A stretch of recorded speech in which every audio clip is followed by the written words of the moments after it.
Hello friends, welcome to our channel. तो आज हम स्टार्ट करते हैं बी फार्म सेकेंड सेमेस्टर के AQT के बायोकेमिस्ट्री के most important 2 marks question with easy explanation के साथ। इसमें सारी ही मतलब 5 की 5 यूनिट पूरी कवर की जाएंगी। और मतलब जितने भी क्वेश्चंस दिए हैं लगभग ऑलमोस्ट इसमें 50 क्वेश्चंस हैं। 50 क्वेश्चंस मतलब जो भी मैंने कराए हैं, तो ये सारे ही क्वेश्चंस आपको एग्ज़ाम में देखने को मिलेंगे। मेरा कहने का मतलब ये है कि जितने भी इसमें क्वेश्चंस है लाइक 7 मार्क्स में या 10 मार्क्स में, ये सारे क्वेश्चंस उसमें मिलेंगे ज़रूर। सो ये बहुत ही ज़्यादा इम्पोर्टेंट होने वाली है आप सभी के लिए वीडियो। इससे आपको बहुत ज़्यादा हेल्प मिलने वाली है। और बस मैं इतना ही कहना चाहता हूँ कि इस वीडियो को पूरा देखें, एंड तक देखें। इससे तुम्हारे आपके सारे ही डाउट क्लियर होंगे और जो भी हमारा बेसिक कंसेप्ट होते हैं लाइक उसको हम जो है 7 मार्क्स में या 10 मार्क्स में फिट कर सकते हैं। ठीक है, तो इसलिए ये बहुत ही ज़्यादा इंपॉर्टेंट है। लाइक अगर आपको 2 मार्क्स से कोई से भी क्वेश्चन अगर आता है, ठीक, जैसे मान लो 50 क्वेश्चन है, 50 क्वेश्चन में से कोई से भी क्वेश्चन आया, वो 7 मार्क्स में आपको दिखाई दिया, ठीक, तो एटलीस्ट आपको उसके बारे में, क्वेश्चन के बारे में कुछ ना कुछ तो पता होगा ना। सबसे फर्स्ट क्वेश्चन है classify the disperse system with example. सबसे पहले हमें पता लगना चाहिए कि हमारा डिस्पर्स सिस्टम क्या होता है। ठीक है, तो डिस्पर्स सिस्टम एक होता है कंटिन्यूस। ठीक, तो डिस्पर्स सिस्टम मतलब कि क्या मतलब, जैसे हमारा कंटेनर है, ठीक, कंटेनर है, इसमें जो भी हमारा लिक्विड होता है हमारा, एक तरीके से हमारा कंटिन्यूस फेज होता है, या इसको हम सिस्टम भी बोल सकते हैं। ठीक, लिक्विड जो होता है हमारा कंटिन्यूस फेज या सिस्टम, और डिस्पर्स फेज वो होता है जो भी हम लिक्विड के अंदर डालते हैं। किसी भी चीज़ को अगर जो हम डाल रहे हैं तो वो हमारा डिस्पर्स्ड फेज में आता है। ठीक है, तो इसमें ये क्वेश्चन कह रहा था classify the disperse system with examples. तो हमने डिस्पर्स सिस्टम को क्लासीफाई करा 3 पार्ट में। ठीक, डिस्पर्स सिस्टम क्लासिफिकेशन है हमारे 3 टाइप के होते हैं। एक होता है हमारा मॉलिक्यूलर डिस्पर्जन, कोलिडेड डिस्पर्जन और कोर्स डिस्पर्जन। इसकी ट्रिक आ गई MC2 मतलब एक बार M से मॉलिक्यूलर डिस्पर्जन, C2 मतलब 2 बार C मतलब कोलिडेड डिस्पर्जन, कोर्स डिस्पर्जन। तो इसी का मैंने क्लासिफिकेशन लिख दिया, मतलब कि डिफरेंस लिख दिया तीनों का, मॉलिक्यूलर डिस्पर्जन, कोलिडेड डिस्पर्जन और कोर्स डिस्पर्जन का। तो सबसे पहले इसका जो हमारा जो भी हमारा साइज होता है, ठीक, पार्टिकल साइज होता है इसका 1 नैनोमीटर से कम होता है, और इसका अप टू 10 माइक्रोमीटर तक होता है। और इसका जो होता है हमारा 10 से लेके 1000 माइक्रोमीटर तक होता है।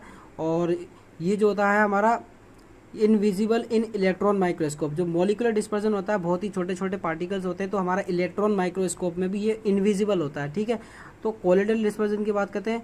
ये हमारा कोलिडल डिस्पर्जन जो है इससे ज़्यादा बड़े पार्टिकल होंगे, मतलब मॉलिक्यूलर डिस्पर्जन से कोलिडल डिस्पर्जन के पार्टिकल्स जो है ज़्यादा बड़े होंगे। ठीक है, तो ये not resolve by the ordinary microscope. तो मतलब कि ऑर्डिनरी माइक्रोस्कोप से तो नहीं देख सकते, बट इलेक्ट्रॉन माइक्रोस्कोप से देख सकते हैं। ठीक है, और जो कोर्स डिस्पर्जन हो, तो कोर्स डिस्पर्जन जो होते हैं हमारे, वो जो होते हैं काफ़ी ज़्यादा बड़े पार्टिकल्स होते हैं। इसको हम अंडर द माइक्रोस्कोप से भी देख सकते हैं, विजिबल अंडर द माइक्रोस्कोप। ठीक है, तो अब बात करते हैं मॉलिक्यूलर डिस्पर्जन में। मॉलिक्यूलर डिस्पर्जन में अंडर को रैपिड डिफ्यूजन, मतलब कोई सी भी अगर मेम्ब्रेन है, ठीक है, कोई सी भी अगर मेम्ब्रेन है, लाइक ये मेम्ब्रेन है, ठीक, ये मतलब कोई एक मेम्ब्रेन है, तो इससे जो होता है ना पार्टिकल, जो भी हमारे पार्टिकल्स होते हैं ईजिली पास हो जाएंगे। ठीक है, तो उसको हम बोलते हैं, हम मॉलिक्यूलर डिस्पर्जन में आता है रैपिड डिफ्यूजन हो जाएगा। लेकिन कोलिडल डिस्पर्जन की बात करते हैं, तो इसमें क्या होता है, थोड़े से बड़े पार्टिकल्स होते हैं, तो इसमें जो होता है डिफ्यूज वेरी स्लोली। ठीक, जैसे ये एकदम से हो रहे थे, तो ये जो है ना धीरे धीरे से पास होंगे, डिफ्यूज वेरी स्लोली।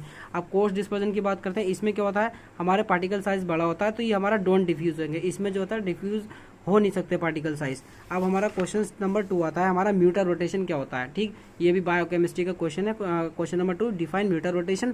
तो mutarotation refers to the rapid interconversion, मतलब कि बहुत ही स्पीड के साथ इंटर कन्वर्जन होना, किस किस के बीच में होना। बस इतना वर्ड याद रखना है कि इंटर कन्वर्जन वर्ड याद रखना है, और किस किस के बीच में हो रहा है वो याद करना है। Between different anomeric forms of sugar molecules in a solution, मतलब कि different anomeric form of sugar molecules, मतलब कि ये कह रहा है म्यूटर रोटेशन जो है refers to the rapid interconversion करना है between different anomeric forms of sugar molecules in the solution. ठीक, और ये जो म्यूटर रोटेशन होता है हमारा exist in cyclic glucose such as glucose and fructose. ये किस में होता है, हमारा साइक्लिक ग्लूकोज में होता है। म्यूटर रोटेशन किस में होता है, हमारा साइक्लिक ग्लूकोज में होता है। और इसके एग्जाम्पल भी दे दिया, जैसे अल्फा ग्लूकोज हो गया एंड बीटा ग्लूकोज, ये हमारा एग्जाम्पल हो गया। अब जैसे मैं समझाऊँ इसको, डिफाइन म्यूटर रोटेशन होता क्या है। म्यूटर रोटेशन में क्या होता है, ठीक है, ये हमारा जैसे एक कंटेनर है, इसमें वाटर पड़ा हुआ है और एक हमारा शुगर के मॉलिक्यूल्स। ठीक है, तो शुगर में और वाटर में जो भी हमारा इंटर कन्वर्जन होना है, उसी को हम बोलते हैं म्यूटर रोटेशन। देखो जैसे ये लिख रहा रहा है, mutarotation refers to the rapid interconversion between the different anomeric forms of sugar. अलग अलग फॉर्म्स, शुगर की फॉर्म्स का इंटर कन्वर्जन हो रहा है किसी एक सॉल्यूशन में, जैसे कि मान लो ये है, ठीक है, जैसे और शुगर है, अलग अलग तरीके की शुगर है, ठीक है, और वाटर में मिलाकर इनका इंटर कन्वर्जन हो रहा है, उसको म्यूटल रोटेशन बोलते हैं। तो हमारा क्वेश्चन 2 कंप्लीट हो गया। अब क्वेश्चन नंबर 3 की बात करते हैं। सो क्वेश्चन नंबर 3 की बात करते हैं। इसमें डिफरेंशिएट एंडरगोनिक एंड एक्सर्गोनिक रिएक्शन। तो एंडरगोनिक रिएक्शन की बात करते हैं और एक्सर्गोनिक रिएक्शन की बात करते हैं। सिंपल है, बिल्कुल कुछ नहीं है, ज़्यादा वो नहीं है, बहुत ज़्यादा सिंपल। इसमें मैंने डिफरेंस किया है। तो फर्स्ट ये आएगा, it is a type of reaction that has a positive gives free energy. इसमें याद करना हमें word positive gives free energy बस। और यहाँ पर जो एक्सर्गोनिक रिएक्शन में हमें नेगेटिव लगाना है, बस नेगेटिव मत लगाना, मतलब इस पॉजिटिव की जगह पर नेगेटिव लगा दो। तो हम जैसे इसकी फिर बात करते हैं तो लिखेंगे, it is a type of reactants that has a negative gives free energy. ये हमारा एक्सर्गोनिक रिएक्शन में आ जाएगा। अब सेकंड पॉइंट है, the energy of reactants is lower than that of the products. जो भी हमारे रिएक्टेंट्स की जो एनर्जी होती है वो हमारी लोअर होगी देन द प्रोडक्ट्स। रिएक्टेंट तो पता होगा आपको, और प्रोडक्ट क्या होता है वो भी मैं बता दे रहा हूँ क्या होता है। तो रिएक्टेंट क्या होता है हमारा, जैसे मान लो A प्लस बी ये हमारा रिएक्टेंट है और ये हमारा AB बना रहा है, ये हमारा प्रोडक्ट हो गया, ठीक है, ये हमारा फाइनल प्रोडक्ट हो गया। और A और प्लस बी से जो मिलकर जो बन रहा है ये हमारा प्रोडक्ट पूरा बन रहा है, तो ये हमारा प्रोडक्ट हो गया। और ये A और प्लस बी जो हो गया हमारा, ये जो होगा हमारे, ये रिएक्टेंट हो गया, रिएक्टेंट इसको बोलते हैं रिएक्टेंट, ठीक है। तो द एनर्जी ऑफ रिएक्टेंट्स, तो इसमें क्या था, एंडरगोनिक रिएक्शन में जो भी हमारा एनर्जी ऑफ रिएक्टेंट्स है इज लोअर है, मतलब लोअर है देन द प्रोडक्ट्स। और इसमें क्या है, हायर लगा देंगे। हायर कहाँ पर लगाना, लोअर जी की जगह पर हायर लगा देना और पूरी ही इस तरीके से यहाँ पर लिख देना, ठीक है। Reactions are non spontaneous. इसकी जो रिएक्शंस होती है हमारी एंडरगोनिक रिएक्शन की हमारी नॉन स्पॉन्टेनियस होती है, और एक्सर्गोनिक रिएक्शन की जो होती है हमारी स्पॉन्टेनियस होगी। एन से याद कर लेना, ई एन से क्या लगा देंगे, नॉन स्पॉन्टेनियस, ठीक है। ई एन है ना, एन लग रहा है इसमें, एन है तो नॉन स्पॉन्टेनियस कर देंगे। और एक्सर्गोनिक इसमें कुछ भी नहीं है तो इसमें एक तरीके से स्पॉन्टेनियस कर देंगे, ठीक है। क्वेश्चन नंबर आता है हमारा 4, व्हाट इज फोस्फोराइलिसिस। फोस्फोराइलिसिस क्या होता है हमारा, phosphorolysis is the biochemical process that involves the cleavage of the chemical bonds. जो भी हमारा केमिकल बॉन्ड्स होता है उसको ब्रेक डाउन करना, उसको तोड़ना, वो हमारा फोस्फोराइलिसिस होता है। मतलब chemical bonds in the sense कह सकते हैं कोई सा भी एक हमारा, जैसे मान लो ये हमारा CH3 CH2 या CH3 ये हमारा प्रोपेन है, और इसका क्लीवेज करना, इसको ब्रेक करना, ठीक है, इसको तोड़ना, इसको हम क्या बोलते हैं, हम फोस्फोरोलाइसिस बोलते हैं, फोस्फोरोलाइसिस बोलते हैं। Phosphorolysis is a biochemical process that involves the cleavage of the chemical bonds like glycosidic bonds. एक ग्लाइकोसिडिक बॉन्ड होता है by adding inorganic phosphate molecules. अगर हम क्या करते हैं, इनऑर्गेनिक फॉस्फेट मॉलिक्यूल्स को डालते हैं किसी भी उसमें, ठीक है, तो हमारा क्या होता है, अगर मान लो इनऑर्गेनिक फॉस्फेट मॉलिक्यूल्स डाला तो हमारा किसका क्लीवेज हो जाएगा, केमिकल बॉन्ड का क्लीवेज हो जाएगा। तो ये हमारा फोस्फोरोलाइसिस बोलते हैं इसको। ये हमारा play essential role in carbohydrate metabolism. Phosphorolysis क्या करता है हमारा, कार्बोहाइड्रेट की मेटाबॉलिज्म में क्या करता है, बहुत ही एसेंशियल रोल प्ले करता है। और मेटाबॉलिज्म को पता ही है क्या बोलते हैं, breakdown of the food. Food के ब्रेकडाउन को हम क्या बोलते हैं, मेटाबॉलिज्म बोलते हैं। क्वेश्चन नंबर 5 की बात करते हैं, essential and non essential amino acid की बात करते हैं। तो अमीनो एसिड सबसे पहले क्या होता है हमारा, बिल्डिंग ब्लॉक ऑफ प्रोटीन्स, मतलब कि अमीनो एसिड्स जो होता है हमारा बिल्डिंग ब्लॉक ऑफ प्रोटीन्स होता है। और हमने 2 पार्ट्स में डिवाइड करा है, एक एसेंशियल अमीनो एसिड्स, एक नॉन एसेंशियल अमीनो एसिड्स, ठीक। एसेंशियल अमीनो एसिड्स की बात करते हैं। Essential amino acids are those that can not be synthesized by the human body in sufficient quantity. मतलब कि एसेंशियल अमीनो एसिड्स वो अमीनो एसिड्स होते हैं जो कि हमारी बॉडी सफिशिएंट अमाउंट में बना नहीं सकती, that can not be synthesized by the human body in sufficient quantity so obtain from the diet. तो इसकी वजह से हमें क्या करना पड़ता है, इसमें हम डाइट को लेना पड़ता है, जिसकी वजह से हमारे एसेंशियल अमीनो एसिड्स हमको मिल पाते हैं, ठीक। तो इसकी हमने जैसे मैंने एग्जाम्पल लिखे थे, हिस्टिडीन हो गया, आइसोल्यूसिन हो गया, ट्रिप्टोफन हो गया। तो इसमें ट्रिक यूज़ करेंगे हीट, HIT हीट, ठीक। हीट ट्रिक यूज़ करेंगे, H से हिस्टिडीन हो गया, आइसोल्यूसिन हो गया I से, और ट्रिप्टोफन आ गया। अब नॉन एसेंशियल अमीनो एसिड्स इसका रिवर्स कर देंगे ऊपर वाले का, मतलब these are those amino acids that human body can synthesize on its on. जो ह्यूमन बॉडी खुद बना सकती है वो हमारा नॉन एसेंशियल अमीनो एसिड होगी। अगर हमारी बॉडी खुद से ही अगर अमीनो एसिड बना ले, ठीक है, तो it is not essentials to obtain from the diet. तो हमें डाइट से लेने की ज़रूरत ही नहीं पड़ेगी। तो इसका हमने एग्जांपल लिखे हैं, एलानिन, आर्गिनिन, एस्पार्गिन। हमने A3 ट्रिक लगा दी है इसकी, A3। तो 3 बार ए को क्या बोलेंगे, एलानिन, आर्जिनिन और एस्पार्जिन। अब हम क्या करते हैं, ये हमारा हो गया क्वेश्चन नंबर 5 कंप्लीट। अब क्वेश्चन नंबर 6 करेंगे हम, how many ATP are produced in the glycolysis and TCA cycle. ठीक, तो कितनी एटीपी प्रोड्यूस्ड हो रही है हमारी ग्लाइकोलिसिस और टीसीए साइकिल में, तो 2 ATPs are produced in the TCA citric acid या क्रेब साइकिल। ये हमारा जो टीसीए साइकिल है इसके 3 नाम होते हैं, टीसीए ट्राईसाइक्लिक एसिड, या हम बोल सकते हैं इसको सिट्रिक एसिड, या क्रेब साइकिल बोल सकते हैं। तो हमारा 2 एटीपीज प्रोड्यूस्ड हो रही है हमारी इससे टीसीए साइकिल से, और glycolysis produces only the 2 ATPs पर मॉलिक्यूल ऑफ द ग्लूकोज। मतलब हर एक मॉलिक्यूल ऑफ ग्लूकोज से 2 एटीपीज को क्या कर रहा है, हमारा प्रोड्यूस कर रहा है ग्लाइकोलिसिस में। Not total 10 enzymes are involve in Kreb cycle. जो भी हमारा क्रेब साइकिल होता है, ये हमने मतलब जस्ट नॉलेज के लिए लिख दिया है, जो हमारी क्रेब साइकिल होती है उसमें जो साइकिल को कंप्लीट करने के लिए 10 एंजाइम्स की ज़रूरत पड़ती है। ठीक है, अब हम करते हैं analyst method of estimation of the glucose. Glucose को एस्टिमेशन करने के लिए 2 मेथड्स हैं, एक हमारा रिडक्टोमेट्रिक मेथड है और दूसरा है हमारा एंजाइमेटिक मेथड।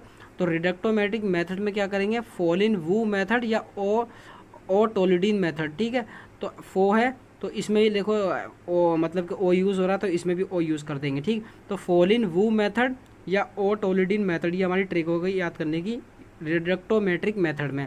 अब एंजाइमेटिक मेथड में क्या कर देंगे, हेक्सोकाइनेज मेथड। एंजाइमेटिक मेथड में पॉइंट लिख देंगे हेक्सोकाइनेज मेथड, जहाँ पर एज आ जाए। ठीक है, लास्ट में एज आ जाए तो हमारा समझ लो वो एंजाइम की बात हो रही है, हेक्सोकाइनेज मेथड। अब क्वेश्चन नंबर 8 की बात करते हैं, कोरी साइकिल क्या होता है। ठीक, Cori cycle is the metabolic pathway, एक तरीके का मेटाबॉलिक पाथवे है जो कि हमारा लीवर में होता है। That occurs in the liver and muscles में भी होता है, जिससे हम क्या करते हैं, टू रेगुलेट द कन्वर्जन, हम कन्वर्जन को रेगुलेट करते हैं, और ग्लूकोज एंड लैक्टेट को, जो भी हमारा ग्लूकोज एंड लैक्टेट में जो भी कन्वर्जन हो रहा है उसको हम क्या करते हैं, रेगुलेट करते हैं during the anaerobic condition. Anaerobic condition एक होती है एरोबिक और एनारोबिक। एरोबिक मतलब रेस्पिरेशन की प्रेजेंस में, और एनारोबिक मतलब के विदाउट रेस्पिरेशन। ठीक है, और ये जो होता है हमारा कोरी साइकिल जो है, it play a vital role in maintaining the glucose level in the body. तो कोरी साइकिल क्या करता है, हमारा रोल प्ले करता है, ग्लूकोज लेवल को मेंटेन करता है हमारे बॉडी में। ठीक है, अब क्वेश्चन नंबर 19 है, identification test of the glucose. तो ग्लूकोज के आइडेंटिफिकेशन टेस्ट बताना, एक होता है बारफोर्ड टेस्ट हो गया, एक फेलिंग्स टेस्ट हो गया, एक टॉमस टेस्ट हो गया। इसकी ट्रिक लगा दी मैंने, तोमर को BF बनाओ। यह मेरी क्लास का एक बंदा था, लाइक उसका नाम था विष्णु तोमर, मेरा एक क्लासमेट था, तो मैंने इससे जस्ट ट्रिक बना दी कि तोमर को BF बनाओ, मतलब बॉयफ्रेंड बनाओ। ठीक, तो तोमर से आ गया हमारा टॉमस टेस्ट, और B से आ गया बारफोर्ड टेस्ट, और F से आ गया हमारा फेलिंग्स टेस्ट। ठीक, अब क्वेश्चन नंबर 10 की बात करते हैं, disease caused by enzyme deficiency. Enzyme deficiency जो भी हमारी डिसीज हो रही है तो वो कौन कौन सी हो रही है। ठीक, एंडरसन डिसीज हो रही है, एक हर्स डिसीज हो रही है, या पॉम्पे डिसीज हो रही है। इसकी भी मैंने ट्रिक बनाई है। अंदर एक गर्ल पेशेंट है, ठीक है, मतलब कोई भी एक पेशेंट है जो कि हमारी एक अंदर है, मतलब अंदर रूम में है। ठीक, पेशेंट जो है एक अंदर रूम में है।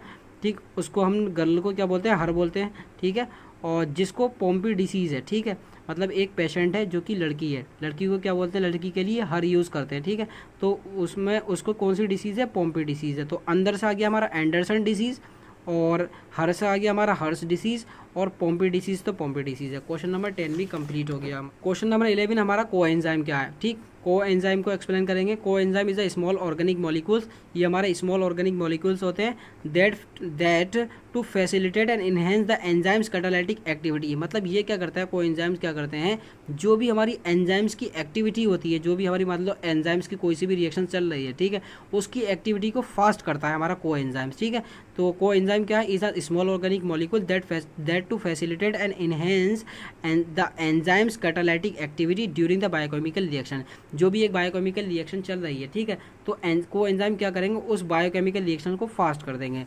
They help in transferring the chemical groups, और कोएंजाइम किस में हेल्प करते हैं, या केमिकल ग्रुप को ट्रांसफर करने के लिए, या इलेक्ट्रॉन्स को ट्रांसफर करने के लिए between the different molecules involve, मतलब कि between different molecules involve in metabolic pathway. Metabolic pathway में जो भी अलग अलग डिफरेंट मॉलिक्यूल्स इन्वॉल्व होते हैं तो उसमें क्या मदद करेगा, and making these reaction more efficient, जिसकी वजह से क्या होगा, हमारा जो भी रिएक्शंस होगी हमारी मोर एफिशिएंट रिएक्शंस होगी। अब हम क्या करेंगे, ये भी हमारा बहुत इंपॉर्टेंट क्वेश्चन है, जिस क्वेश्चन नंबर 12 बहुत इंपॉर्टेंट है, ये हमारा 7 मार्क्स में भी आ सकता है।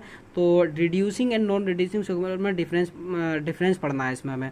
तो पहला पॉइंट इसका है कार्बोहाइड्रेट विद फ्री एल्डिहाइड और कीटोन ग्रुप। इसमें क्या होता है, कार्बोहाइड्रेट होता है विद फ्री एल्डिहाइड और कीटोन ग्रुप, मतलब इसमें जो है एल्डिहाइड भी नहीं होगा ना ही कीटोन ग्रुप होगा, ठीक है। और इसमें क्या होता है, free functional groups are not available, इसमें फ्री फंक्शनल ग्रुप ही नहीं होते हैं, ठीक है। अब दे आर हेमी एसीटल और हेमी कीटल, हेमी लगाना है यहाँ पर भी हेमी लगाना है, एसीटल एसीटल कीटल है, ठीक। यहाँ पर क्या एसीटल और कीटल लगाना है, मतलब कि हेमी हटा देना है इस जगह से, और यहाँ पर जो लास्ट का जो बचा हुआ है एसीटल और कीटल यहाँ पर आ जाएगा। एसीटल और कीटल किस में आता है, नॉन रिड्यूसिंग शुगर में। और एक्सिबिट म्यूटर रोटेशन, तो रिड्यूसिंग शुगर क्या देता है हमारा, म्यूटर रोटेशन लगाना, ये एक्सिबिट म्यूटर रोटेशन, ये do not exhibit mutarotation. Example हमने इसका याद करने के लिए एमएल का ट्रिक लगा दी है, जैसे मिलीलीटर होता है तो माल्टोज और लैक्टोज, एम से माल्टोज आ गया, एल से लैक्टोज आ गया। और इसमें क्या करना है, स्क्वायर यूज़ कर देना है, स्क्वायर स्क्वायर मतलब दो यूज़ करते हैं ना इसमें, स्क्वायर में 2 का स्क्वायर ही तो करते हैं, तो हमने 2 एस का स्क्वायर कर दिया, सुक्रोज और स्टार्च, ठीक। डिफाइन एपीमर, एपीमर क्या होता है, ठीक है, व्हेन जब हमारे 2 monosaccharide differ from each others in configuration around a single carbon, जब हमारे 2 मोनोसेक्राइड्स आपस में डिफर कर रहे हैं, मतलब कि डिफर ईच अदर है from each other in configuration around a single carbon, एक सिंगल कार्बन के अराउंड जब 2 मोनोसेक्राइड्स आपस में मिल नहीं रहे हैं, मतलब कि आपस में अलग अलग मतलब कि डिफर कर रहे हैं अराउंड अ सिंगल कार्बन, और the interconversion of epimer, इसी इंटर कन्वर्जन ऑफ एपीमर को हम बोलते हैं एपीमराइजेशन। एनोमर क्या होता है, alpha and beta form of D glucose. अगर हम डी ग्लूकोज की बात करते हैं, इसमें alpha and beta form of D glucose are known as anomer. Example की बात करते हैं, alpha D glucose and beta D glucose, ठीक। अब हमारा एनेंशियोमर आ गया, एनेंशियोमर क्या होता है, non super impossible mirror image is called enantiomer. Non super impossible मतलब की बात करते हैं, जैसे मान लो ये हैंड है, ठीक है, अब इसी हैंड पर मैं अपना दूसरा वाला हैंड रखूंगा तो नॉन सुपर इम्पॉसिबल हो गया, तो नॉन सुपर इम्पॉसिबल हो गया। और मिरर इमेज की बोला, एक पहला पॉइंट है कि नॉन सुपर इम्पॉसिबल है। एनेंशियोमर जो होता है हमारा नॉन सुपर इम्पॉसिबल मिरर होता है, और मिरर इमेज होता है, मतलब कि अगर हम इसी हाथ को अगर मिरर के सामने ले जाकर रख दें, जैसे ये मिरर है, इसी के ऊपर मैं अपना हाथ रख दूं, तो जो मिरर जो इमेज देगी वही मेरा हाथ इमेज, मतलब दोनों की इमेज जो सेम है, तो मिरर इमेज दे रहा है ये वाला हाथ, ठीक है। तो non super impossible mirror image, ठीक, इसको हम बोलते हैं डिफाइन एनेंशियोमर को बोलते हैं non super impossible mirror image is called enantiomer. Example आ गया D glucose and L glucose, D and L glucose. अब हमारा डाई एस्ट्यूमर्स की बात करते हैं, डाई एस्ट्यूमर्स की बात करते हैं, ये जो होता है हमारा नॉन सुपर इम्पॉसिबल होता है, नॉन मिरर इमेज होता है, मतलब कि जैसे हैंड है उसके ऊपर दूसरा हाथ रखेंगे तो ये सुपर इम्पोज नहीं हो रहा, मतलब कि हमारा एक अंगूठा इधर साइड है और एक अंगूठा जो है इधर साइड है, ठीक है, तो ये हमारा नॉन सुपर इम्पॉसिबल है। और ये कह रहा है नॉन मिरर इमेज, अगर हम कोई से भी कोई ऐसी चीज़ है जो जिसको हम मिरर पर रखेंगे, जाके मिरर के सामने रखेंगे, अगर वो एक दूसरे को मतलब कि ढक ना लें, मतलब जैसे हम मतलब कि एक दूसरे को ढके ना, पूरा एक तरीके से उसको कवर ना करे, तो हमारा किस में आ जाता है, डिफाइन, मतलब कि ये हमारा आ जाता है नो डाई एस्ट्यूमर्स में। एग्जाम्पल की बात करें, डी मेनोस एंड डी गैलेप्टोस, ठीक। तो ये हमारे क्वेश्चन नंबर मतलब 16 तक कवर हो गया है। अब हम क्वेश्चन नंबर 17 की बात करते हैं। तो क्वेश्चन नंबर 17 में give 3 glucose metabolic pathway name. Glucose metabolic pathway के नेम बताने हैं 3, ठीक। तो मैंने बता दिया पहले, सिट्रिक एसिड साइकिल या ग्लूकोनियोजेनेसिस या ग्लाइकोजेनेसिस या ग्लाइकोलिसिस। इनमें से कोई डेफिनेशंस 2 मार्क्स में आ सकती है गाइस, तो इसमें से याद ज़रूर कर लेना। और कुछ 7 मार्क्स में क्वेश्चन भी आ सकता है, जैसे ग्लूकोज मेटाबॉलिक पाथवे के एक्सप्लेन करना, तो इसमें जैसे सिट्रिक एसिड साइकिल हो गई, ग्लूकोनियोजेनेसिस हो गई, ग्लाइकोजेनेसिस हो गई, ग्लाइकोलिसिस हो गई, ये हमारा क्रेब्स साइकिल हम सिट्रिक एसिड साइकिल का दूसरा नाम है, ठीक। क्वेश्चन नंबर 18 आ गया हमारा, define enzymes and it's classification. Enzyme और इसकी क्लासिफिकेशन जो है 7 मार्क्स में आता है गाइस, तो इसको कर लेना। तो एंजाइम्स जो होता है हमारा बायोकैटेलिस्ट होते हैं that increase the rate of the chemical reaction. कोई सी भी एक केमिकल रिएक्शन चल रही है, ठीक है, मान लो एक तरीके से ये A+B मिलकर हमारा AB प्रोडक्ट बना रहा है, ये हमारा एक केमिकल रिएक्शन चल रही है, ठीक। मान लो ये इस टाइम पर केमिकल रिएक्शन स्लो चल रही है, तो हमारा क्या होगा, एंजाइम्स की हेल्प से एक तरीके से ये हमारा बायोकैटालिस्ट की तरह एक्ट करेगा, जिसकी वजह से increase the rate of the chemical reaction. तो हमारा जो ये प्रोडक्ट बन रहा होता है एकदम से फास्टली बन जाएगा, ठीक है। तो ये हमारा जो एंजाइम जो टर्म है वो किसने दिया था, ये वाला नाम, मतलब एंजाइम के बारे में किसने दिया था, तो कुहने ने दिया था। तो ये जो एंजाइम जो होता है हमारा function unit of the enzymes is holo enzyme. तो फंक्शनल यूनिट क्या होती है हमारी, एंजाइम्स की होलो एंजाइम होती है। क्लासिफिकेशन ऑफ एंजाइम्स की बात करते हैं, ये हमारी क्लासिफिकेशन आ गई, ऑक्सीडो रिडक्टेज, ट्रांसफेरेज, हाइड्रोलाइसेज, आइसोमेरेज, सिंथेटेस्ट। ये हमारी क्लासिफिकेशंस ऑफ एंजाइम्स की हो गई। और क्वेश्चन नंबर आ गया हमारा 19 factors affecting the enzyme activity.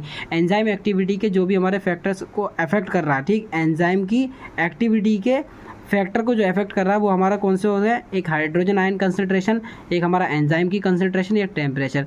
दोनों कंसंट्रेशन है किस किस की, हाइड्रोजन की और एंजाइम की कंसंट्रेशन की बात हो रही है, एक टेम्परेचर की बात हो रही है। तो मैंने ट्रिक लगा दी हमारी हेड करो, ठीक, क्योंकि ये हमें याद नहीं हो रहा फैक्टर अफेक्टिव मतलब कि फैक्टर अफेक्टिव एंजाइम एक्टिविटी हमें याद नहीं हो रही, तो हमें क्या करना है, इससे हेड करना है, नफरत करना है। तो हेड से हमें पता लगा लेंगे कि हाइड्रोजन आयन हो गया, हाइड्रोजन आयन कंसंट्रेशन, ई से हमारा एंजाइम कंसंट्रेशन और टी से हमारा टेम्परेचर आ गया। अब एंजाइम इनिबिशन आ गया, ठीक, उसकी हम क्वेश्चन नंबर 20 है एंजाइम इनिबिशन। तो enzyme inhibitor is defined as the substance, एक ऐसा substance which binds with enzyme. एक कोई सा भी एक ऐसा सब्सटेंस होता है जो हमारा एंजाइम्स के साथ बाइंड करेगा और उसकी कैटालिटिक एक्टिविटी को डिक्रीज कर देगा, ठीक है, and decrease the catalytic activity of that enzyme. मतलब कि मान लो कोई सा भी एंजाइम है, ठीक ठीक, इससे क्या करेगा, हमारा कोई सा भी, जैसे मान लो ये हमारा जो है हमारा एक सब्सटेंस है, कोई सा भी एक सब्सटेंस है, ये सब्सटेंस है एंजाइम से जाके बाइंड कर देगा। और जो हमारा एंजाइम्स जो है फास्ट रिएक्शन देने वाला होता है, तो वो हमारा फास्ट रिएक्शन ना देके वो स्लो डाउन हो जाएगा, ठीक है। तो यही कह रहा है कि एंजाइम इनहिबिटर से ही पता लगाना है कि हमें रोकना है, इनहिबिट मतलब रोकना। तो enzyme inhibitor is defined as the substance which binds with enzyme, एक ऐसा सब्सटेंस जो कि क्या करेगा, एंजाइम के साथ बाइंड करेगा और decrease the catalytic activity of that enzyme, ठीक, और उस एंजाइम्स की जो कैटालिटिक एक्टिविटी है उसको डिक्रीज कर देगा। अब हमारा न्यूक्लिक एसिड को डिफाइन करना है। तो nucleic acid act as a transmitter of the genetic information. Nucleic acid किसकी तरह एक्ट करता है, ट्रांसमीटर। ट्रांसमीटर मतलब कि कोई सी भी चीज़ को ट्रांसमिट करना, एक जगह से दूसरी जगह पहुंचाना, सिग्नल पहुंचाना एक तरीके से। तो हमारा nucleic acid act as a transmitter of the genetic information. जो भी हमारी जीन्स की इन्फॉर्मेशन होती है उसको ट्रांसमिट करना हमारा किसका काम होता है, न्यूक्लिक एसिड को होता है। ये हमारे दो टाइप्स के होते हैं, एक डीएनए होता है, एक आरएनए होता है। डीएनए को हम बोलते हैं डीऑक्सी राइबो न्यूक्लिक एसिड, ये ribo nucleic acid. Guys full form भी आ सकती है डीएनए और आरएनए की फुल फॉर्म लिखने को, तो याद कर लेना deoxy ribo nucleic acid DNA की फुल फॉर्म है और आरएनए की आ गई हमारी राइबो न्यूक्लिक एसिड। अब नाइट्रोजनस बेस क्या होता है, define nitrogenous base. Question number 22 है, एक ऐसा molecule that contain the nitrogen and has chemical properties. अगर कोई एक ऐसा मॉलिक्यूल जिसमें नाइट्रोजन हो, ठीक, दैट कंटेन द नाइट्रोजन और उसके अंदर केमिकल प्रॉपर्टीज़ ऑफ बेस की केमिकल प्रॉपर्टीज़ हो, तो हमारा नाइट्रोजनस बेस कहलाता है। जैसे मान लो इसमें क्या होता है, एक प्यूरिन बेस होती है, एक पायरिमिडीन बेस होती है। तो प्यूरिन बेस में डीएनए में क्या होता है, एडेनिन ग्वानिन होती है, आरएनए में भी एडेनिन और ग्वानिन होती है। प्यूरिन बेस की दोनों ही सेम होती है, एजी मतलब adenine guanine. But pyrimidine base में क्या होता है, डीएनए में थाइमिन, और मतलब कि पायरिमिडीन बेस की बात करते हैं, इसमें साइटोसिन दोनों कॉमन होते हैं, बट थाइमिन और यूरेसिल दोनों अलग आ जाते हैं। तो इसमें क्या करेंगे, TCUC, तो टी से आ गया हमारा थाइमिन और ये साइटोसिन, और हमारा आरएनए में जो होता है यूरेसिल और साइटोसिन होता है। ये हमारा क्वेश्चन नंबर 22 कंप्लीट हो गया है। अब क्वेश्चन नंबर 23 की बात करते हैं। क्वेश्चन नंबर 23 में हम पढ़ेंगे मतलब डीएनए और आरएनए में डिफरेंस क्या होता है। ये भी हमारा 7 मार्क्स में क्वेश्चन आने को आ सकता है, ठीक है। तो डीएनए और आरएनए की बात करते हैं। DNA present in the chromosomes, DNA किस में प्रेजेंट होता है, हमारा क्रोमोसोम में प्रेजेंट होता है, बट कुछ छोटी मतलब लिटिल क्वांटिटी में माइटोकॉन्ड्रिया हो गया या क्लोरोप्लास्ट हो गया, उसमें भी प्रेजेंट होता है हमारा डीएनए। और आरएनए किस में प्रेजेंट होता है, हमारा साइटोप्लाज्म होता है। अब स्ट्रैंड की बात करते हैं, डीएनए से डी से हम याद कर लेंगे कि डबल होता है और इसमें सिंगल स्ट्रैंड होता है। अब नाइट्रोजनस बेस की बात करते हैं, AGCT, adenine guanine cytosine, and ये जो हमारा टी से आप बता देना क्या था, हमारा थाइमिन वगैरह जो भी था। और इसमें जैसे हमारा नाइट्रोजनस बेस कौन से होते हैं, adenine guanine cytosine and uracil आ गया। अब ब्लोटिंग एक हमारा एक तरीके का टेस्ट होता है। तो हमारा डीएनए में कौन सा लगता है, साउथर्न ब्लोटिंग होता है, और हमारा आरएनए में कौन सा लगता है, नॉर्थर्न ब्लोटिंग होता है, ठीक। और इसका डीएनए का और आरएनए का स्ट्रक्चर वगैरह भी आता है, वो बनाकर आ जाना गाइस। अब हमारा क्वेश्चन नंबर 24 है, डिफाइन लिपिड्स। लिपिड्स को हम कैसे डिफाइन करेंगे, लिपिड्स जो होता है हमारा हाइड्रोफोबिक होता है, मतलब कि वाटर से फोबिया होता है इसको लिपिड्स को, ठीक। हाइड्रोफोबिक एक होता है, हाइड्रोफिलिक मतलब वाटर लविंग, एक होता है हमारा हाइड्रोफोबिक जो कि हमारा वाटर हेटिंग होता है। तो लिपिड्स जो होते हैं हमारे एक तरीके हमारे इनसोल्यूबल होते हैं वाटर में, ठीक है, एंड सोल्यूबल होते हैं हमारे ऑर्गेनिक सॉल्वेंट्स में। सॉल्वेंट्स पानी को बोलते हैं। और लिपिड्स जो होते हैं जिसमें मान लो फैट हो गया, वैक्स हो गया, स्ट्रोल हो गया, ये हमारे लिपिड्स की कैटेगरी में आता है। क्लासिफिकेशन ऑफ लिपिड्स भी हमारे 7 मार्क्स में आ सकते हैं।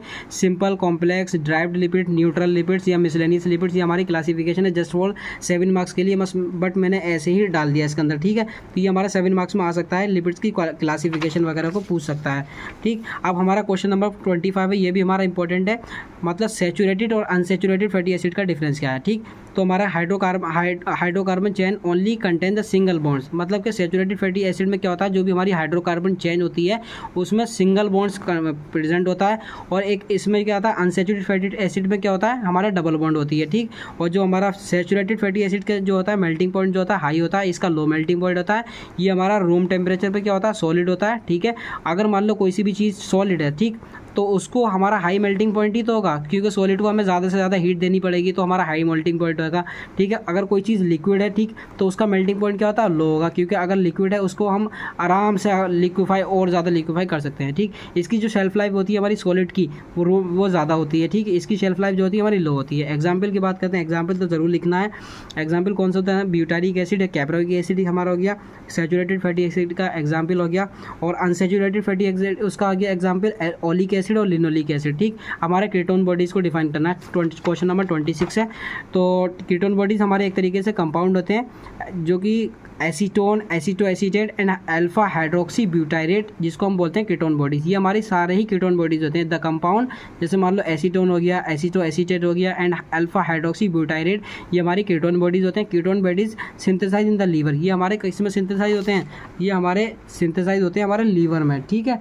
अब हमारा question number 27, give to identification test for the cholesterol. Cholesterol के 2 आइडेंटिफिकेशन टेस्ट लिखने हैं, एक साल्कोस्की टेस्ट हो गया, एक लाइबरमैन बर्कार्ड टेस्ट हो गया, एक सोडान टेस्ट हो गया। हमारा ये क्वेश्चन नंबर 27 कंप्लीट हो गया। अब protein and its identification test. तो प्रोटीन क्या होता है हमारा, प्रोटीन में भी define as the high molecular weight. Protein का जो होता है हमारा हाई मोलिकुलर वेट होता है, जो कि हमारा पॉलीमर के साथ मिक्सड होता है, mixed polymer of alpha amino acid, ठीक, mixed polymer of alpha amino acid join by the peptide bonds, जो कि हमारा पेप्टाइड बॉन्ड से जॉइन होते हैं। ये हमारा प्रोटीन होता है। प्रोटीन जो होता है essential nutrients for the building block of the body tissue, ठीक है। प्रोटीन से भी हमारी जो भी हमारी बॉडी टिश्यूज होती हैं वो उसी से बनती है, प्रोटीन से। तो प्रोटीन समझ में आ गया। प्रोटीन में भी डिफाइन है the high molecular wait mixed polymer of alpha amino acid. इसमें हाई मोलिकुलर वेट होता है जो कि किससे मिक्स होता है, polymer of alpha amino acid से मिक्सड होता है, join by the peptide bonds, और दोनों ही किससे जॉइन होते हैं, पेप्टाइड बॉन्ड से जॉइन होते हैं। आइडेंटिफिकेशन टेस्ट क्या गया हमारा प्रोटीन का, एक हो गया सनगर टेस्ट, सल्फर टेस्ट और बायोरेट टेस्ट, ठीक है। सनगर, सल्फर और बायोरेट टेस्ट, ये हमारा identification test of the protein के आ गए। अब हमारा क्वेश्चन नंबर आ गया classification of the protein, question number 29। ये प्रोटीन की क्लासिफिकेशन इंपॉर्टेंट है, 7 और 10 मार्क्स में आ सकता है क्वेश्चन नंबर, ठीक। अब क्वेश्चन नंबर 30 है, define the amino acid. Amino acid क्या होता है, amino acids are the organic compounds, ये हमारे ऑर्गेनिक कंपाउंड्स होते हैं that combine to form the proteins, ठीक। ये हमारे अमीनो एसिड्स आपस में मिलकर क्या बनाते हैं, प्रोटीन बना लेते हैं, और that is known by the building components of the protein, ठीक। तो इसी को हम जानते हैं building components of the protein के नाम से। कार्बोहाइड्रेट की डेफिनेशन हमें पढ़नी है। कार्बोहाइड्रेट इज अ बायोमोलिक्यूल, एक तरीके का बायोमोलिक्यूल होता है जो कि हमारा कार्बन, हाइड्रोजन और ऑक्सीजन से मिलकर बनता है। किस से, कार्बन, हाइड्रोजन और ऑक्सीजन से मिलकर बनता है।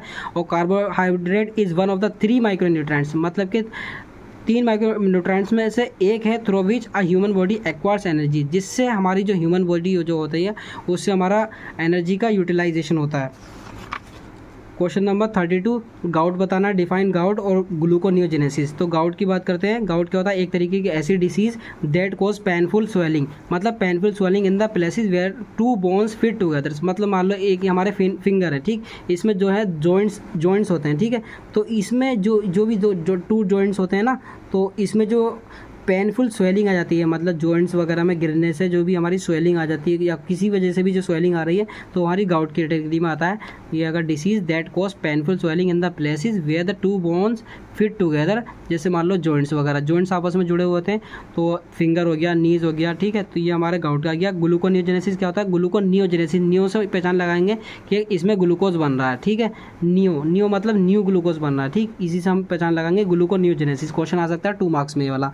It is the process of formation of the glucose, मतलब ग्लूकोज के फॉर्मेशन को जो हम बोलते हैं तो वो हमारा क्या होता है, ग्लूकोनियोजेनेसिस होता है। From its on breakdown of the products, खुद के प्रोडक्ट को ब्रेक डाउन करके जो ग्लूकोज बनाता है उसको हम बोलते हैं ग्लूकोनियोजेनेसिस। अब कोलेस्ट्रॉल को डिफाइन करना, कोलेस्ट्रॉल जैसे हमारा जैसे फैट वगैरह में भी कोलेस्ट्रॉल का लेवल बढ़ जाता है, तो एक तरीके का कोलेस्ट्रॉल का है, एक वैक्सी फैट लाइक सब्सटेंस है that's founds in all the cells in our body, जो कि हमारा सारी ही सेल्स में हमारी बॉडी में पाया जाता है। एसेंशियल टू मेक, जो कि हमारा हार्मोन्स हो गया, विटामिन हो गया, इसको बनाने के लिए हेल्पफुल होता है कोलेस्ट्रॉल। 34 की बात करते हैं, विटामिन डी पढ़ना है। और विटामिन सबसे पहले पढ़ते हैं विटामिन क्या होता है। विटामिन एक ऐसा सब्सटेंस होता है that our body need to develop and function normally, जो कि हमारी ज़रूरत होती है जिससे हम क्या करते हैं हमारी बॉडी का डेवलप होता है या हमारे जो भी हमारी बॉडी का फंक्शनिंग होती है वो हमारा नॉर्मली हो सकता है। ठीक, विटामिन डी क्या होता है, एक तरीके का ग्रुप ऑफ विटामिन है found in the liver fish. Vitamin D किस में पाई जाती है, लीवर में और फिश में। और किसके लिए एसेंशियल होते हैं, for the absorption of the calcium, calcium का एब्जॉर्प्शन के लिए हमारा विटामिन डी हो गया। और विटामिन डी हमें सनलाइट से भी मिलती है, ये भी आपको पता है। अब हमें पढ़ना है व्हाट इज़ हाइपरबिलीरुबिनीमिया। ठीक है, तो इसमें हाइपरबिलीरुबिनीमिया पढ़ना है कि it occurs when there is too much bilirubin in the baby's blood. अगर बेबीज़ के ब्लड में बिलीरुबिन का लेवल ज़्यादा हो जाता है वो हमारा किस में आ जाता है, हाइपरबिलीरुबिनीमिया में। हाइपर से ही पता लगाएंगे कि हाइपर मतलब क्या होता है, ज़्यादा। ठीक है, तो इसमें to much bilirubin in the baby's blood, तो ये हमारा हाइपरबिलीरुबिन में आ गया। ये हमारा मोस्ट कॉमन सिम्टम्स होते हैं yellowing of the babies skin and whitish of their eyes. इसमें क्या हो जाता है, बेबी की जो स्किन होती है येलो हो जाती है और उसकी जो आइज़ वगैरह जो होती है वाइटिश दिखने लगती है। अब क्वेश्चन नंबर 36 है, जॉन्डिस क्या होता है। एक तरीके की हमारी मेडिकल कंडीशन होती है जिसमें क्या होता है स्किन और वाइट, जिसमें क्या होता है in which the skin and white part of the eyes becomes yellow. जो भी हमारी स्किन होती है या हमारा आइज़ का जो भी हमारा वाइट पार्ट्स होता है वो हमारा येलो हो जाता है। ये किसकी वजह से होता है, caused by the buildup of the bilirubin. Bilirubin की बिल्डअप की वजह से हमारे ब्लड में जो भी हमारा ब्लड होता है उसमें बिलीरुबिन की क्वांटिटी अगर बढ़ जाए तो हमारा जॉन्डिस हो जाता है, मतलब पीलिया हो जाता है।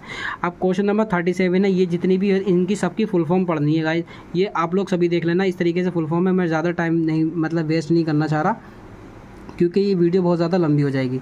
अब क्वेश्चन नंबर 38 है, define glucogenesis and glycogenolysis. Glucogenesis का क्या मतलब होता है, it is the process of formation of the glycogen from the sugar. अगर शुगर से ग्लाइकोजन बना रहे हैं, ठीक, इस शुगर से ग्लाइकोजन बना रहा है तो इसको हम बोलते हैं ग्लाइकोजेनेसिस। बट हमें शुगर याद रखना है कि शुगर से हमने क्या बनाना है, ग्लाइकोजन। तो it is the process of formation of the glycogen from sugar. Sugar से ग्लाइकोजन बनाने को हम क्या बोलते हैं, ग्लाइकोजेनेसिस बोलते हैं। अब ग्लाइकोजिनोलिसिस की बात करते हैं, it is the process of breakdown of the glycogen. मतलब ग्लाइकोजिनोलिसिस, लिसिस जहाँ पर आ जाए, लाइसिस जहाँ पर आ जाए तो हमारा ब्रेकडाउन की बात हो रही है। It is the process of breakdown of glycogen to glucose. मतलब ग्लाइकोजन का ब्रेकडाउन करना किस किस में, ग्लूकोज 1-फॉस्फेट में एंड ग्लाइकोजन में। ठीक, ये हमारा आ गया ग्लाइकोजिनोलिसिस। अब क्वेश्चन नंबर पढ़ते हैं 30। ऑक्सीडेटिव फॉस्फोराइलेशन क्या होता है, एक तरीके का हमारा मेटाबॉलिक पाथवे होता है जिसमें क्या होता है, सेल्स यूज़ एंजाइम्स। इसमें क्या होते हैं, हमारी जो भी हमारी सेल्स होती हैं हमारे वो एंजाइम्स को यूज़ करती हैं टू ऑक्सीडाइज न्यूट्राइंट्स। जो भी हमारे न्यूट्राइंट्स होते हैं उसको ऑक्सीडाइज करने के लिए, जिससे क्या होगा, therefore releasing the chemical energy. तो हमारी जब हमारा ऑक्सीडाइज न्यूट्राइंट्स जो है हमारे अगर मान लो ऑक्सीडाइज हो रहा है तो जिसकी वजह से क्या होगा, हमारा केमिकल एनर्जी रिलीज होगी in order to produce the ATP। तो मतलब कि एडिनोसिन ट्राइफॉस्फेट को प्रोड्यूस करने के लिए हमारा क्या होगा, हमारा जो केमिकल एनर्जी है वो रिलीज़ हो जाएगी। वो रिलीज़ क्यों होगी, वो इस वजह से होगी क्योंकि हमारे जो सेल्स होते हैं हमारे एंजाइम्स को यूज़ करते हैं, ठीक है, टू ऑक्सीडाइज द न्यूट्राइंट्स। मतलब न्यूट्राइंट्स को ऑक्सीडाइज करने के लिए, एक तरीके से उसको डिग्रेड करने के लिए। तो हमारा क्या होगा, एक तरीके से एकदम से केमिकल एनर्जी रिलीज़ होएगी। तो हमारा किसके लिए होगी रिलीज़, ताकि वो ATP को प्रोड्यूस कर सके। ठीक, अब हम पढ़ेंगे डिफाइन HMP शंट। HMP की फुल फॉर्म जैसे पढ़ लेते हैं, क्या है, हेक्सोस मोनोफॉस्फेट शंट। ठीक है, also known as pentose phosphate pathway. HMP shunt को हम क्या बोलते हैं, दूसरा नाम ये है पेंटोस फॉस्फेट पाथवे के नाम से भी जानते हैं। एक तरीके का हमारा ये यूनिक पाथवे होता है use to create the products essential.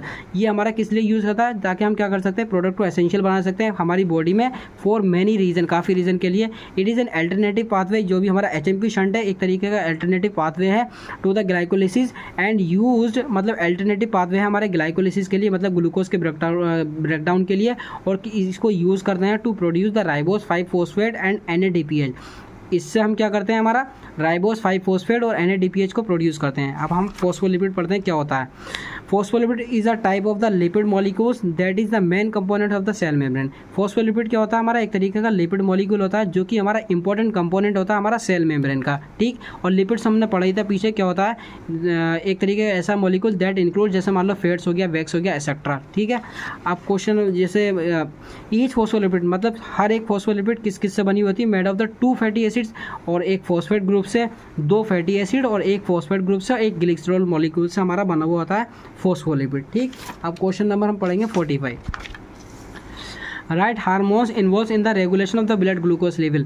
Blood glucose level को रेगुलेट करने के लिए कौन सा हार्मोन्स इन्वॉल्व होता है? वो हमारा इंसुलिन होता है, जिसको हम बोलते हैं, जो कि हमारा पैनक्रियाटिक बीटा सेल से बनता है। ठीक, तो इंसुलिन जो कि form in the pancreatic beta cell involved in the regulation of the blood glucose level. अब क्वेश्चन नंबर 46 में गाइस क्वेश्चन नंबर इसलिए नहीं बोल रहा ताकि टाइम वेस्ट वगैरह होता है, तो इसलिए मैं बता रहा हूँ जल्दी से जल्दी वीडियो को शॉर्ट वीडियो में बनाने के लिए मैं कोशिश कर रहा हूँ, तो इसलिए मैं जल्दी से क्वेश्चन नहीं बोल रहा था। ठीक है, तो what is the energy rich compounds क्या होते हैं? तो इसका हमें एग्जांपल के साथ बताना है। Also known as high energy compound. Energy rich compound को क्या बोलते हैं? हाई एनर्जी रिच कंपाउंड बोलते हैं। And energy rich compound is a molecule, एक तरीके के ऐसे मॉलिक्यूल होते हैं दैट स्टोर्स एनर्जी, जो कि हमारा एनर्जी को स्टोर्स करते हैं। क्योंकि हमारी एनर्जी रिच कंपाउंड की ही बात हो रही है, तो हम क्या करते हैं इसमें, energy rich that stores energy, जो कि हमारे एनर्जी को स्टोर करता है, which is used by the cells, जो कि सेल्स यूज़ करती हैं फॉर द वेरियस प्रोसेस, मतलब काफ़ी सारे प्रोसेस को करने के लिए, लाइक जैसे मेटाबॉलिज्म करना है सेल्स को, या हमारा सेलुलर वर्क करना है, तो ये सारी चीज़ जो आती है इसमें आती है। जैसे एग्जांपल हो गया एटीपी हो गया, या फॉस्फोक्रिएटिन। एटीपी मतलब एडिनोसिन ट्राइफॉस्फेट, एक फॉस्फोक्रिएटिन हो गया। अब क्वेश्चन नंबर 47 है, write down the role of the nucleic acid. Nucleic acid का क्या रोल होता है? Storing and transmitting the genetic information in the living organism, मतलब कि क्या करना, स्टोर करना या ट्रांसमिट करना जेनेटिक इन्फॉर्मेशन, जो भी हमारी जीन्स की से रिलेटेड इन्फॉर्मेशन होती है हमारी लिविंग ऑर्गेनिज्म में ट्रांसमिट करना, ट्रांसफर करना, ये हमारा न्यूक्लिक एसिड का रोल होता है। और दूसरा होता है nucleic acid are involve in the protein synthesis, और जो न्यूक्लिक एसिड होता है इसी की वजह से क्या होता है, प्रोटीन की सिंथेसिस भी होती है, जो कि हमारी protein which is essential for the proper functioning and development of the living organism, जिससे क्या होता है हमारा प्रॉपर फंक्शनिंग वगैरह या development of the living organism की कर सकते हैं। लिख रहा है which is essential for the proper functioning and development of the living organism. अब क्वेश्चन 48 है हमारा, यूरिया साइकिल क्या होता है? It is also known as ornithine cycle. Urea cycle को हम ऑर्निथीन साइकिल भी बोलते हैं। एक तरीके का हमारा ये भी हमारी बायोकेमिकल रिएक्शंस होती है that takes place in the liver, जो कि हमारी लीवर में होती है, जिससे हम क्या करते हैं, to remove the excess nitrogen, जो भी हमारी लीवर में एक्सिस नाइट्रोजन है उसको रिमूव करने के लिए इसको यूज़ करते हैं हमारी बॉडी से, इन the form of the urea की फॉर्म में। ठीक, तो यूरिया साइकिल क्या होता है हमारा, इसको हम ऑर्निथिन साइकिल भी बोलते हैं। It is a biochemical reactions होती है हमारी, ये क्या होती है, हमारी बायोकेमिकल रिएक्शंस होती है that take place in the liver, जो कि हमारी लीवर में होती है, जिससे हम क्या करते हैं, to remove the excess nitrogen from the body in the form of the urea. अब क्वेश्चन नंबर 49 है, short note on the genetic code. तो genetic code is the set of the certain rules, एक तरीके का certain rules का set है, using which, इसको use करके क्या करते हैं, जो भी हमारी लिविंग सेल्स होती है ट्रांसलेट द इन्फॉर्मेशन, जो भी हमारी लिविंग सेल्स होती हैं वो ट्रांसलेट करती है information encoded with in the genetic material. जो भी हमारी जेनेटिक मटेरियल्स में जो भी हमारी इन्फॉर्मेशन होती है उसको क्या करती है, ट्रांसलेट करती है जेनेटिक कोड। ठीक, एक तरीके का मान लो कोई सा भी कोड है, ठीक, उसी से कोड से हम जो भी हमारी इन्फॉर्मेशन मिल रही है तो उसको उसमें ही आता है। अगर हम दूसरे उसमें लिखना चाह रहे हैं जेनेटिक कोड का, दूसरी भी मैंने डेफिनेशन लिखी है, the instruction contents in a gene में जो भी हमारी इंस्ट्रक्शंस कंटेन होती हैं, जो भी हमारी इंस्ट्रक्शन होती है, दैट टेल अ सेल, जो कि हमारी सेल को बताती है how to make a specific protein, कैसे हम स्पेसिफिक प्रोटीन्स को बनाएं। ठीक, ये हमारा हो गया हमारा जेनेटिक कोड। अब क्वेश्चन नंबर 50 की बात करते हैं, ये हमारा मोस्ट इंपॉर्टेंट क्वेश्चन है, जो कि हमारी प्रोबेबिलिटी है कि आ सकता है। प्रोटीन की क्लासिफिकेशन और लिपिड की क्लासिफिकेशन, और एक हमारा हो गया कार्बोहाइड्रेट की क्लासिफिकेशन। ये इसमें से कुछ ना कुछ तो आएगा, तीनों में से 2 भी आ सकते हैं और हो सकता है 3 भी आ जाएं। ठीक, 3 तो आएंगे नहीं, वैसे 2 के चांसेस है कि 2 क्वेश्चन आ सकते हैं। एक होता है हमारा ग्लाइकोजन मेटाबॉलिज्म पाथवे, एक ग्लाइकोजन मेटाबॉलिज्म पाथवे भी आ सकता है, also pathway of the glycolysis, जो भी हमारा ग्लाइकोलिसिस के पाथवे होते हैं वो सारे। थैंक्स अ लॉट, सपोर्ट भी गाइज।